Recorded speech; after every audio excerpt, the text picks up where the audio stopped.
A bill could keep the personal information of elected officials away from the public. Now it's waiting to be signed by the governor. Action Shack state and local government reporter Jake Stofan explains the bill is getting new attention after the murder and attempted assassination of two Democratic state lawmakers in Minnesota.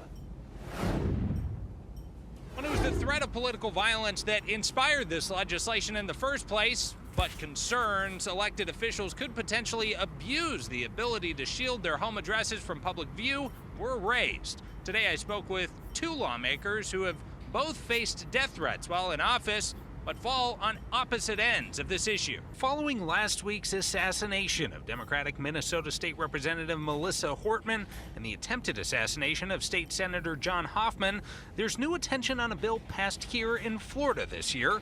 The legislation would allow elected officials, from city council members up to and including congressional members and the governor, to shield their phone numbers, where their children go to school, and their home addresses from public record. Yulee State Representative Dean Black has faced death threats during his time in office and supported the bill. And I'm willing to accept those risks. What I'm not willing to do is have my wife and my children face those risks. They're not part of this. State Representative Anna Eskamani has also faced death threats, but unlike Black, she voted against the exemption.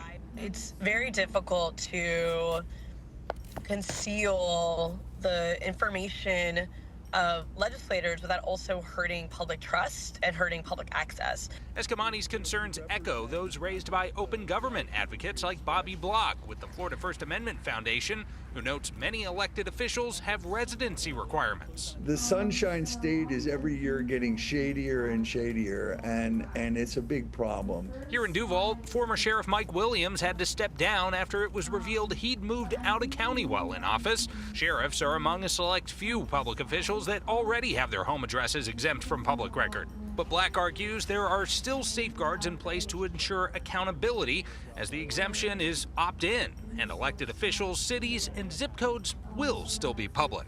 And there's an ultimate authority that arbitrates whether or not you live in a required district or not. And they do still get access to that information. Now, the bill has not yet been presented to the governor. Once it is, he'll have 15 days to decide whether to sign it, veto it, or allow it to become law without his signature. For local coverage you can count on the South Bank, I'm Jake Stofan, Action News Jax.